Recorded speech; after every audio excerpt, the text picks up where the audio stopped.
we go again. Thursday morning. Yes, it is Thursday. Yep. That's the trouble, isn't it? You forget what days of the week they are, but there we are. That's what it is.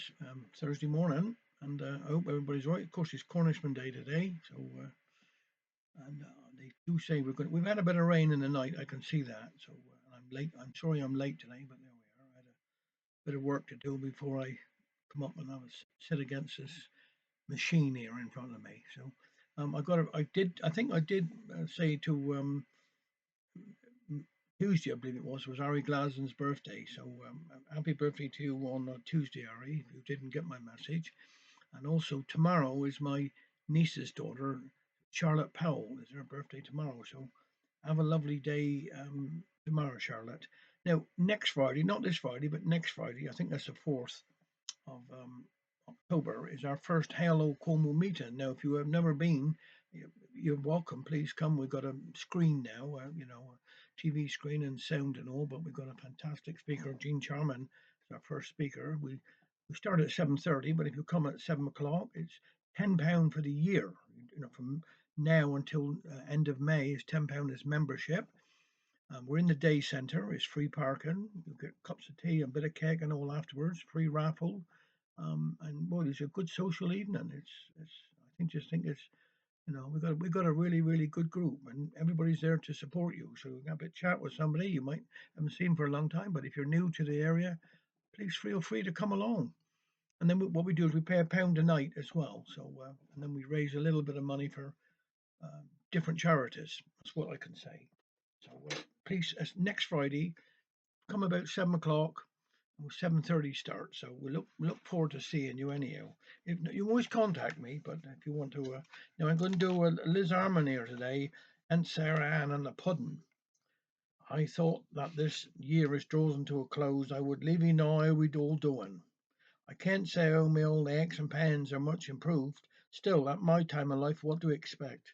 The grandchildren to say I ought to take up this thing called yoga, how it would be good for me old back. And when I see they standing on their heads with their legs tied up in knots, I told them you would have to borrow the quarry crane to hoist me up like that, and you would have to call the undertaker to cut me down.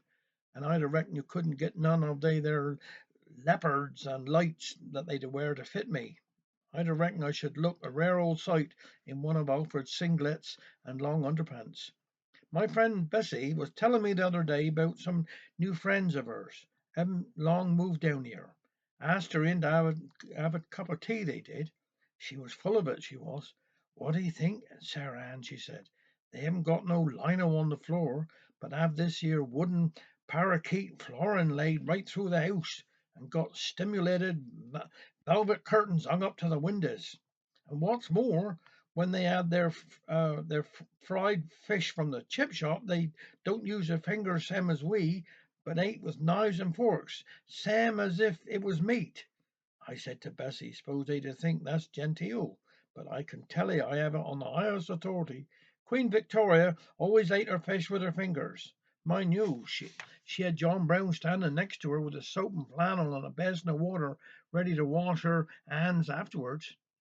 And oh, brer life, the other evening, Alfred lost his teeth. I've been on to him for months to have a new plate made, 'cause his teeth to go up and down like yo-yos.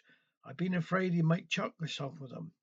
We was going up the concert up chapel. He shouldn't have gone really, 'cause he had such a stinking cold on him. But he had promised the dear child that he would come and hear her recite. And as we were going up the lane, he took out with his sneezes awful, and his teeth flied out clean out of his mouth. As you know, there's no lights up the lane, so all we could do was to strike matches until we found them. Alfred wasn't very happy that evening, and he said the teeth didn't taste very nice, bit gritty. Besides, you don't know who or what had been on the ground where they had lighted. Still, he've learnt his lesson, and he been and have his expression took, and is having a new four rail next week. That'll be in good time for him to get used to them for Christmas. He'd be able to chew the crackling on the pork. Rich. Talking about Christmas, I'm well under way. The puddings are boiled. We got the copper out last week and boiled them in the yard. I shall never forget, though, that year I mixed up a pudding for my neighbour, Ethel. She'd never done one in her life. Hard to believe it, isn't it? But her husband always used to say she never had sense enough to boil a pudding. Well, that year I had a mixture left over, so I shoved 'em in a basin, tied 'em up, and took 'em into them. Now I said, put this in boiling water, then when it comes back to the boil, turn 'em down and let 'em simmer for 8 hours. And on Christmas Day, all you have to do is warm 'em right through while you're cooking your dinner. Christmas afternoon, I said to Alfred, I think I'll go in and see how the pudding went. But when I got next door, what a picture of gloom met me. You would think it was a house of mourning. How was it? I asked. Oh, don't he speak, said Joe. I told she never had sense to boil a pudding. When we turned that there pudding out on the plate and put a knife to him, the innards come rolling out to meet us like lava from Vesuvius. I done what you told me, Aunt Sarah Ann, said Ethel. I put the pudding in boiling water, brought it up to the boil, and turned it off, and left it in the saucepan for 8 hours. And today, when I put the turnip on the boil, I put the pudding on to warm through. I done 'em right. Oh, I could never have believed anyone could have been so stupid. That pudding couldn't have had but 1 hour's cooking all told. Mind you, our boy James is just as daft. Last year he said to me, your Christmas pudding, Aunt, is so rich that you ought to have a ceremony like you do in the posh hotels. Pour brandy over 'em and carrying in from the kitchen fleming. Where's the good brandy? Said Alfred. I wasn't very keen, but James said, you leave 'em to me. So on Christmas Day, when the pudding time come, James and the dear child went out into the kitchen.